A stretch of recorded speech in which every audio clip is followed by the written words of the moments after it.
Dans le domaine de l'analyse spatiale, où la compréhension de la relation entre la localisation et les données est primordiale, les diagrammes de Voronoi émergent comme un outil élégant et puissant.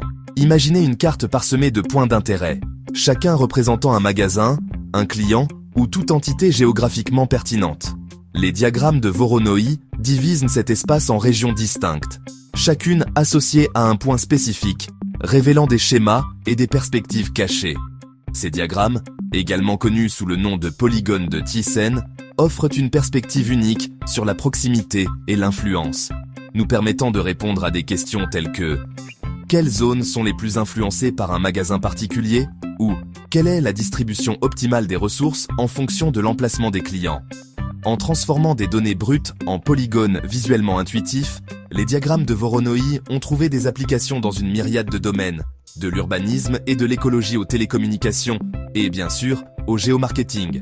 Cette vidéo explore les subtilités des diagrammes de Voronoi en explorant leur définition, leur construction et leurs principes.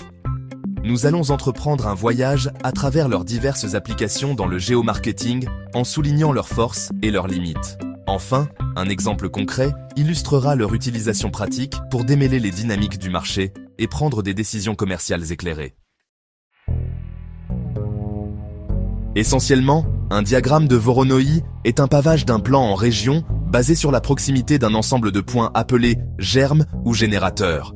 Chaque germe revendique une région, son polygone de Voronoi, englobant tous les points plus proches de lui que de tout autre germe. Imaginez chaque germe émettant un signal qui s'affaiblit avec la distance. Les frontières des polygones de Voronoi représentent les points où les signaux de deux germes, ou plus, se rencontrent avec la même intensité.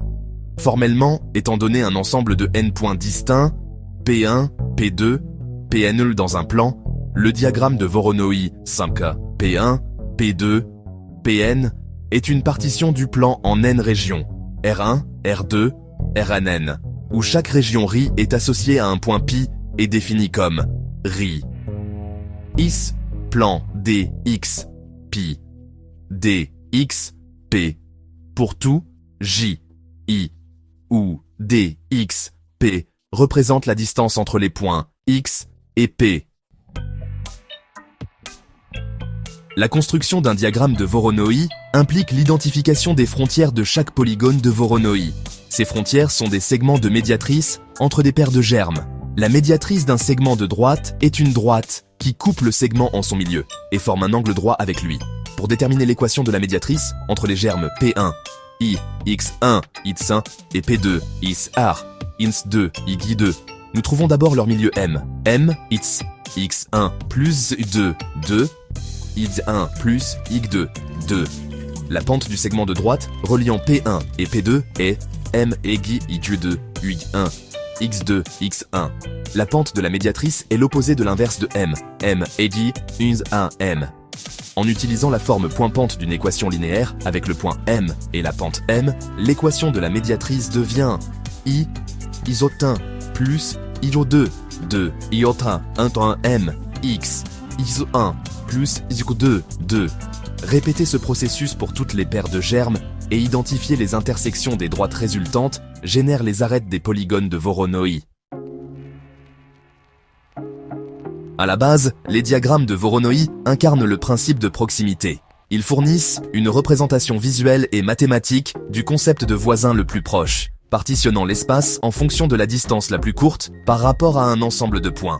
Cette propriété fondamentale les rend inestimables pour analyser les relations spatiales et les zones d'influence. Les formes et les tailles des polygones de Voronoi offrent un aperçu de la distribution des germes et de leur influence relative.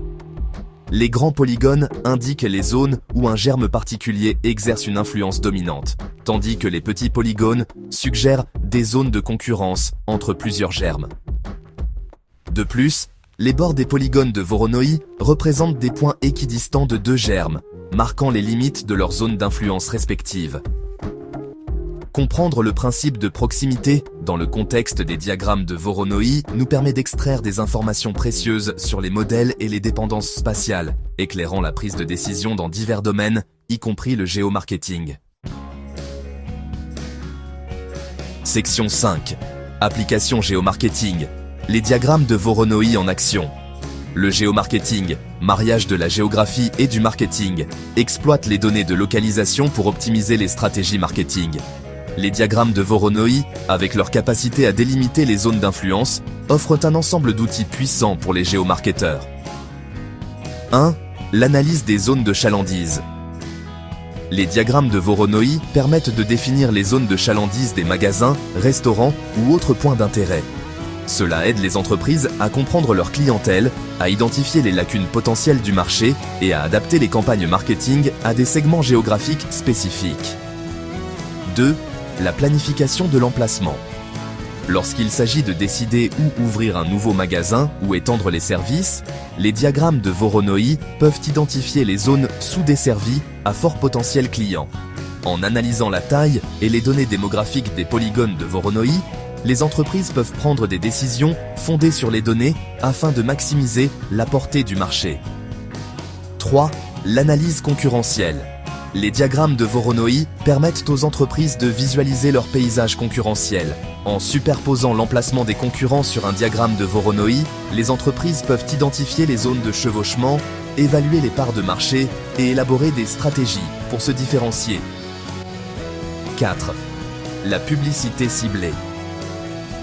En intégrant les diagrammes de Voronoi aux données démographiques et comportementales, les entreprises peuvent cibler leurs efforts publicitaires avec une plus grande précision. Cela garantit que les messages marketing atteignent les publics les plus réceptifs dans leur zone d'influence. Section 6. Limites et améliorations. Affiner l'approche de Voronoi. Bien que puissants, les diagrammes de Voronoi ne sont pas sans limites. Il est crucial de reconnaître ces limites et d'explorer les améliorations potentielles pour garantir des analyses robustes et précises. 1. Sensibilité aux valeurs aberrantes. Les diagrammes de Voronoi sont sensibles aux valeurs aberrantes, des points isolés situés loin des autres. Ces valeurs aberrantes peuvent créer des polygones disproportionnés, faussant la représentation des zones d'influence.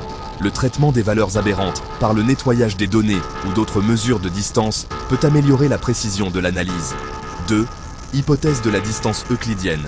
Les diagrammes de Voronoi traditionnels reposaient sur la distance euclidienne, qui peut ne pas refléter fidèlement les schémas de déplacement réels. L'intégration de la distance du réseau, qui prend en compte les réseaux routiers et les obstacles, peut améliorer le réalisme des diagrammes de Voronoi, en particulier dans les environnements urbains.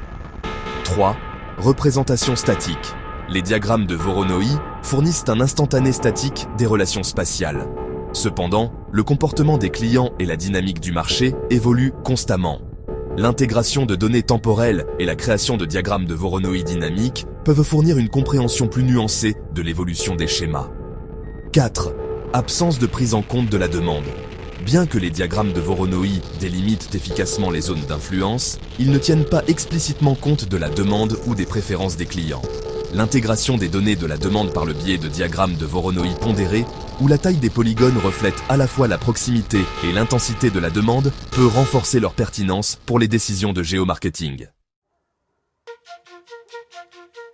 Section 7. Un exemple pratique, dévoiler la dynamique du marché. Imaginez une chaîne de café cherchant à étendre sa présence dans une ville animée. En cartographiant l'emplacement de leurs magasins existants et ceux de leurs concurrents sur un diagramme de Voronoi, ils peuvent immédiatement identifier leur part de marché actuelle et les zones où la concurrence est féroce. De plus, la superposition de données démographiques, telles que la densité de population et le revenu moyen, sur le diagramme peut révéler des poches potentielles de clients sous-desservis à fort pouvoir d'achat. En analysant la taille et les caractéristiques démographiques des polygones de Voronoi, la chaîne de café peut identifier les emplacements optimaux pour les nouveaux magasins, en minimisant la cannibalisation de la clientèle existante et en maximisant la pénétration du marché. De plus, en intégrant les données de fréquentation et l'activité des médias sociaux, ils peuvent affiner leur compréhension du comportement et des préférences des clients dans chaque polygone de Voronoi, en adaptant les campagnes marketing et les offres de produits pour qu'elles correspondent aux goûts locaux. Cet exemple illustre comment les diagrammes de Voronoi permettent aux entreprises de prendre des décisions fondées sur les données, d'optimiser leurs opérations et d'obtenir un avantage concurrentiel sur un marché dynamique. Section 8. Conclusion. Les diagrammes de Voronoi. Un outil puissant pour l'analyse spatiale.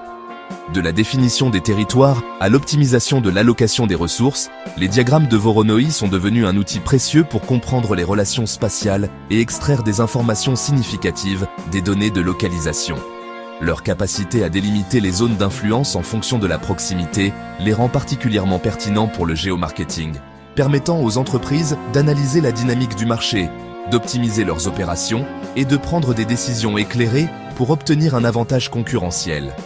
Alors que les diagrammes de Voronoi traditionnels reposent sur la distance euclidienne et fournissent une représentation statique des relations spatiales, la recherche continue et les progrès de l'analyse des données ont ouvert la voie à des applications plus sophistiquées. En intégrant la distance du réseau, les données temporelles et les considérations de demande, nous pouvons améliorer la précision, le réalisme et la pertinence des diagrammes de Voronoi pour le géomarketing et d'autres domaines. Alors que nous continuons à générer et à analyser de vastes quantités de données spatiales, les diagrammes de Voronoi joueront sans aucun doute un rôle de plus en plus important pour démêler les complexités de notre monde, révéler des schémas cachés et nous permettre de prendre des décisions plus intelligentes et plus éclairées. Section 9. Références. Okabe, A. Boots, B. Sugihara, K. and Chu, S. N. 2000. Spatial Tessellation, Concepts and Applications of Voronoi Diagrams. John Wiley and Sons, De Berg, M.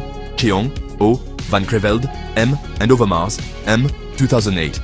Computational Geometry Algorithms and Applications, Springer Verlag, Lloyd, SP, 1982. Least Squares Quantization in PCM.